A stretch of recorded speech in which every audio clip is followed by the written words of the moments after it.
আসসালামু আলাইকুম। মনে হয় অন্য একটা এরকম মিটিংয়ে কোনো একজন বলেছিলেন যে তাহিন ভাই প্রত্যেকটা মিটিংয়ে একটা ভিন্নধর্মী কিছু কিছু তথ্য উপস্থাপন করে। আজকেও এরকম একটা দেখলাম আর কি। তা আমি এই ওনার সাথে ফেসবুকে আছে, আমি কোনো কমেন্টস করি না। তো উনি কয়েকদিন আগেই সম্ভবত একটা পোস্ট দিয়েছিলেন, আমি শুধু একটু দেখলাম, পরে ভিতরে পড়ে দেখলাম যে একজন ব্যক্তি মারা গেছেন। তো তার যে সময় জানাজা হয় সে সময় একটা নর্মাল ট্র্যাডিশন থাকে, সবাই বা ছেলে মেয়ে বা তারা উত্তরাধিকার থাকে, তারা বলে যে কারো কাছে যদি কোনো পাওনা দেনা থাকে আমরা এটা পরিশোধ করে দেব। তো ওইটাতে একটু ব্যতিক্রম দেখে উনি দিয়েছিলেন যে যারা তার উত্তরাধিকারী তারা বলছে যে আমরা কিন্তু কিছু দিতে পারবো না, আল্লাহর রাস্তায়। তার মানে হলো যে ওই যে লোকটা মারা গেছেন ওনার এই চিকিৎসা পরামর্শে যা ছিল তার হয়তো আরো ধারতে না কেন এটা তারপরে উনি মারা গেছেন আর কি, তার উনি দেওয়ার সামর্থ্য নাই। এগুলো আসলে ওই যে চিকিৎসার ব্যয়টা মানুষের কোন পর্যায়ে গেছে আর কি, উনি মনে হয় সেটাকে হাইলাইট করতে চেয়েছিলেন। আমার খুব ভালো লাগছে আর কি যেরকম। আর আজকে উনি তো অনেক মানে সুন্দর উপস্থাপনা করেছেন, অনেক একেবারে তথ্যবহুল আর কি। এবং আমরা যে এই সমস্ত জিনিসগুলো প্র্যাকটিস করি আর কি, তো অনেক কিছুই দেখি যে উনি বর্ণনা করছেন। তা আমি এই যে মানে ফ্রন্ট অফ ব্যাক লেভেলিং এর সাথে এই পুরোপুরি জড়িত ছিলাম আর কি। এবং মনে হয় অনেক সবগুলো মিটিংয়ে আমি ছিলাম এবং কীভাবে ডিজাইন হচ্ছে। এবং সর্বশেষ যে স্বাস্থ্য মন্ত্রণালয়ে যে সর্বশেষ প্রেজেন্টেশনটা সম্ভবত নিরাপদ খাদ্যের সাবেক চেয়ারম্যান মহোদয় উপস্থাপন করেছিলেন, আমার যতদূর মনে আছে আর কি। এখন মানে আসলে এই এটা আসলেই মানে আসলে যদি আমি একটা সিনেমা দেখি তাহলে সিনেমাটা হয়তো 1 ঘন্টা বা 2 ঘন্টায় সিনেমাটা হয় এরকম দেখি। ওই সিনেমার যে স্ক্রিপ্টটা সেটা হয়তো একটা বড় বই। তো বড় বইটা না পড়ে সামনাসামনি হয়তো 1 ঘন্টায় বা আধা ঘন্টা বা 2 ঘন্টায় পুরো বইটা এরকম পড়া হয়ে যায় আর কি, বা ঘটনাটা জানা হয়ে যায়। তো এটা আসলে এরকম একটা বিষয় যে মানুষ অত পড়া টড়ার দরকার নেই, অনেকে হয়তো পড়তেও পারে না, বুঝেও না, কিন্তু ছবিটা থেকে বুঝে যাবে যে আসলে ব্যাড ইম্প্যাক্টটা কি। এই বিষয়টা এরকম ট্রাফিক লাইটিং এর কথাগুলো আসছে, এটা ইন্টারন্যাশনালি প্র্যাকটিস। এটা থাইল্যান্ডে প্রথম এরকম শুরু হয়, বা থাইল্যান্ডের ব্যাপারেও তাইন ভাই কিছু কিছু মনে হয় বলতেন, থাইল্যান্ড সিঙ্গাপুরে। এগুলো আসলে হয়েছে কি, থাইল্যান্ডের মূল বিজনেস হলো পর্যটকদের নিয়ে। তো ওরা মানে পর্যটকদের জন্য যা যা দরকার তাই, এবং হালালের যে বিষয়টা এটা থাইল্যান্ড থেকে ফার্স্ট শুরু হয়েছে as a non Muslim country. কারণ তাদের পর্যটকের একটা বিরাট অংশ মিডল ইস্ট থেকে আসে, তারা দেখছে যে তাদের কি চাহিদা, তারা কি হলে তাদের কিভাবে এই বিজনেসটা থাকে। এবং এই যে স্বাস্থ্য টাস্থ্য এই সমস্ত গবেষণা, আমি সম্ভবত গত অক্টোবরে থাইল্যান্ডে এরকম একটা প্রোগ্রামে ছিলাম। তো ওনারা ওইখানেও অনেক কিছু প্রেজেন্টেশন করেছেন এরকম। তা আমি আসলে এই আমি তো বিএসটিআই এর উপপরিচালক হিসাবে কাজ করি, এবং এইখানে আমি ওই তাহিন ভাইরা তো আইনের ব্যাকগ্রাউন্ডের, আমরা হলো আইনের এক্সারসাইজ করি আর কি। তা আমি এগুলাই দু একটা পয়েন্ট একটু বলার চেষ্টা করছি। যেমন একটা বিষয় হলো এর মধ্যে অনেকে বলে ফেলছেন, আমি গত রাত্র এই মানে নিরাপদ খাদ্যের যে ড্রাফটটা এটা আমি দেখছি, এবং এইখানে কিছু কিছু পণ্যকে বিশেষ করে আমি দেখলাম যে দুগ্ধজাত পণ্যকে ওই বিধিমালা থেকে অব্যাহতি দেওয়া হয়েছে। এটা একটা এই তফসিলে এবং নাম টাম সহ উল্লেখ করে দেওয়া হয়েছে। তো ওটা দেখে আমারও মনে হয়েছিল যে এটা কেন দেওয়া হলো। তো আমার সাথে আজকে আমি ওই যে কামরুন্নেসা মুন্না ম্যাডামকে বলছিলাম যে আমার সাথে আমার একটা বান্ধবী আসবে, আমার ইন্টারমিডিয়েটের ফ্রেন্ড, সে ডাক্তার, তাকে নিয়ে আসতে দেখছিলাম। তো তারে মানে আনার একটা উদ্দেশ্য ছিল যে ও আমাকে কয়েকদিন আগেই বললো যে আমি একটা দুধ কিনি এই ইয়ে থেকে, তো এই দুধটা হলো হাফ লিটার 100 টাকা। তাহলে কি দুধ কিনো তুমি? বললো যে হ্যাঁ এটা সিরাজগঞ্জের না কোথাকার একটা দুধ, এটা খুব ভালো, এরকম আমার বাচ্চা এটা খুব পছন্দ করে খায়। তা আমি বললাম যে কোন দুধ কিনো তুমি, যে এরকম হাফ লিটারের দামই 100 টাকা, তাহলে আমার জন্য একটু রেখে দিও, তো আমি যাবো। তো তো যাওয়া হয়নি, কিন্তু আমি বলতে তাহলে ঠিক আছে আমার ইয়াতে তুমি ছবিটা একটু দিও, যে আমি দেখবো যে আসলে কি জিনিস অ্যাড করছে, নিশ্চয়ই কিছু এক্সট্রা অ্যাড করছে, না হলে সে এটা কেন 100 টাকা নিতে হাফ লিটার।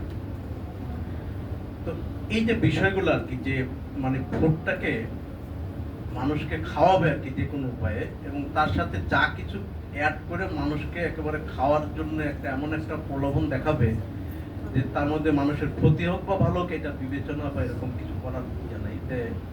তো এখন এই যে অব্যাহতি দেওয়া হয়েছে, আমার কাছেও মনে হয়েছে যে প্রথমেই যদি আমি এই একটা বিরাট একটা অংশকে অব্যাহতি বিধিমালার মাধ্যমে দিয়ে দেই, এটা কিন্তু আপনি বিধিমালা তার কোনোদিনও ঢুকাতে পারবেন না।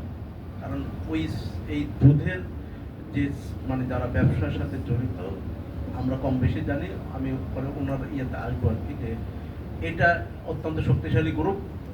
এইটাকে আপনি একবার বিধিমালা থেকে অব্যাহতি দিয়ে আপনি এটাকে আবার পরে ঢুকাবেন, এটা সম্ভব হবে না।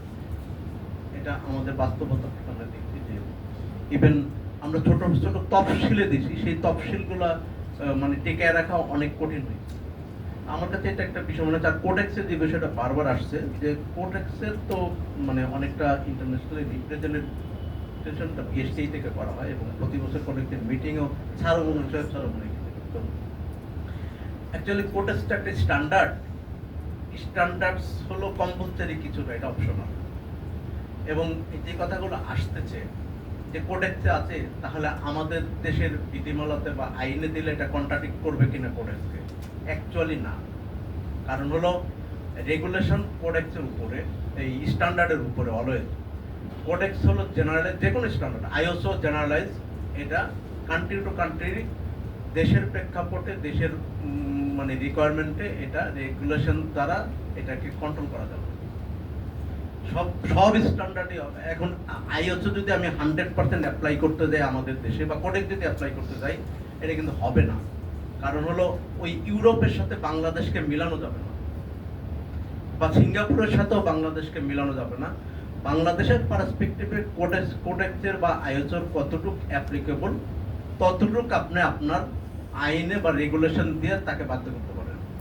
অথবা এই যারা অ্যাডাপশন করে, যে অনেক আইএসও স্ট্যান্ডার্ড ইয়া হয় যে বাংলাদেশের জন্য এটা করা হয়, যে অ্যাডাপশন করা হয়, তখন আমাদের দেশের প্র্যাকটিসটা একটু অন্যরকম। এটা আমাদের যারা স্ট্যান্ডার্ড ডিভিশন আছে তাদের সাথে আমার একাধিকবার কথা হয়েছে।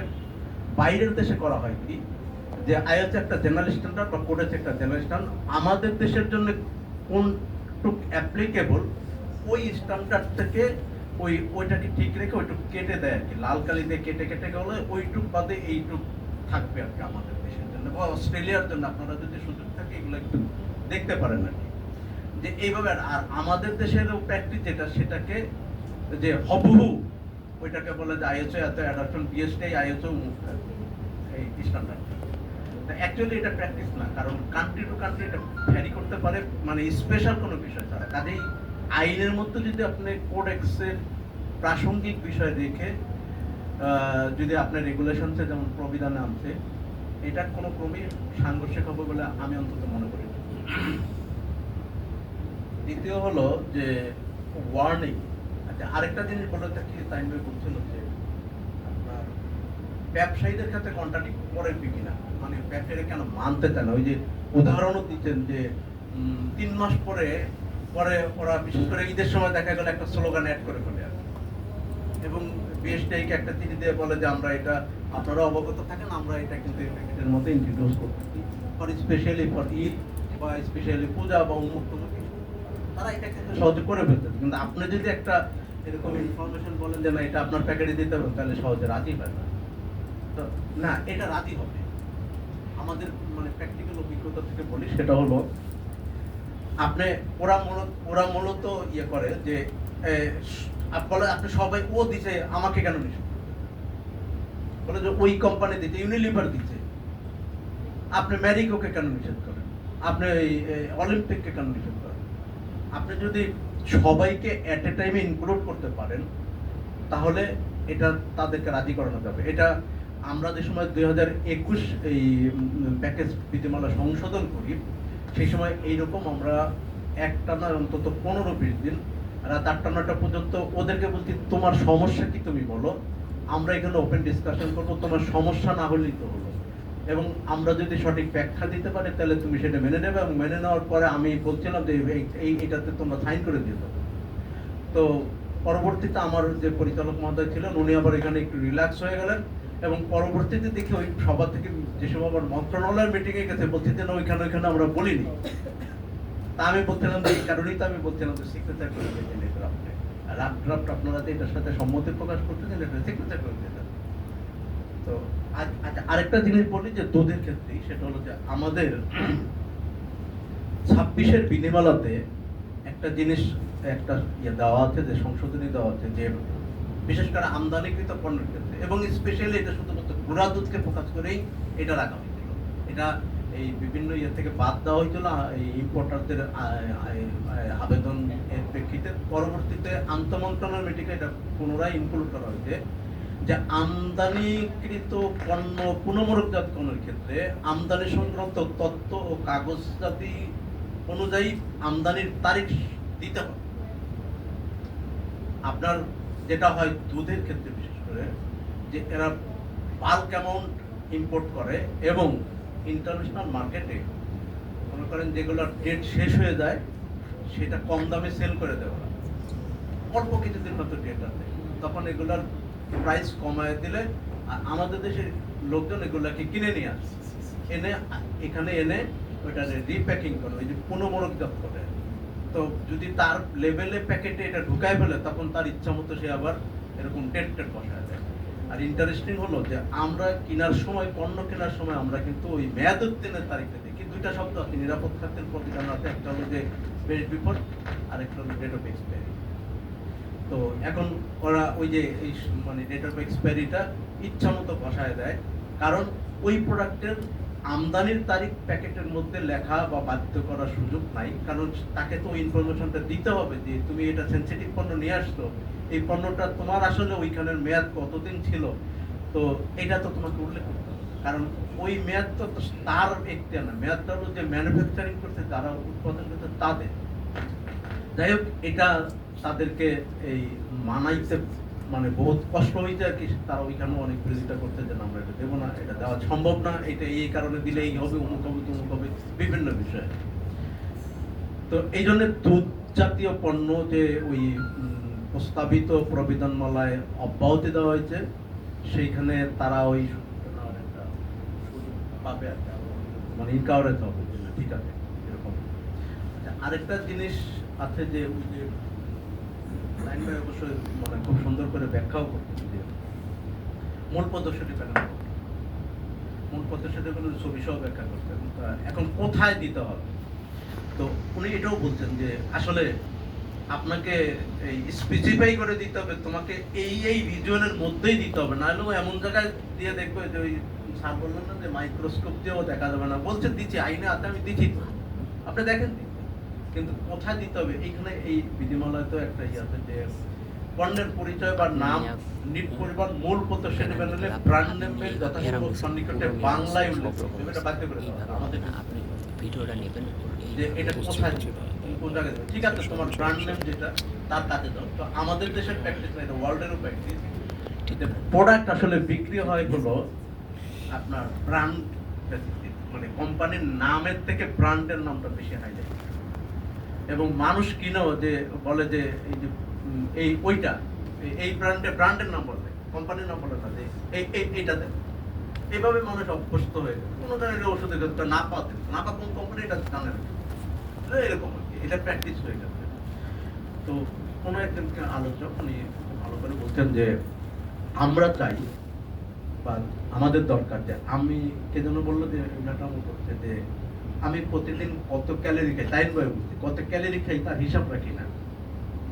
তা আমরা চাই যে পণ্যের প্যাকেটে যে ইনফরমেশনগুলো থাকে ভোক্তা এরকম সচেতন হবে সে ক্যালোরি হিসাব করে দেবে, ওই পিছনের যে ইনফরমেশনটা আজকে পাবলিক পড়তেছে না, প্রোডাক্ট কিনবে ওটা দিকে, এটা ওই যে নিউট্রিশনাল ফ্যাক্টস আছে না, পুষ্টি তত্ত্ব আছে, কনজিউমার এমনভাবে সচেতন হবে। আর আজকে আরেকটা ভালো একটা জিনিস আমি টাইম ব্যাক সচেতনতারও একটা সুন্দর একটা ডেফিনেশন তো পাবলিক আসলে অ্যাওয়ার হবে, বা মনে করেন আমরাও যারা প্রোডাক্ট কিনে আমরা নিউট্রিশনাল ফ্যাক্ট দেখি না, কিন্তু বাইরের দেশের লোক কিন্তু ওই বা যারা কনজিউমার তারা ওইটা দেখে যে এই প্রোডাক্টের মধ্যে আসলে কি আছে, আমি কি কি কতটুকু দরকার, আমি কতটুকু খাবো, আমি আসলে সারাদিনে হয়তো আমি কতটুকু খেয়ে ফেলছি, বা আমার এইটা দরকার কিনা। আর আমরা হলো এই পেট বরাবর তাগিদে খাই। নিশাত ম্যাডাম বলতে না জানা অনেক আজকে লেবুর রস খেয়ে নিলাম আর কি। আসলে ঘটনা সত্য যে আমরা আসলে দেখি তো তৎক্ষণাৎ, কিন্তু ভাত পেট ভরে খাওয়ার পরে যদি ওর মধ্যে পুষ্টিগুণ না থাকে তাহলে কিছুক্ষণ পর ওর ক্ষুধা লেগে যাবে। কিন্তু আপনি যদি এরকম এই পুষ্টিগুণ সম্পন্ন খাবার খান তাহলে দীর্ঘ সময় পর্যন্ত আর কিন্তু ক্ষুধা ফিল হবে না।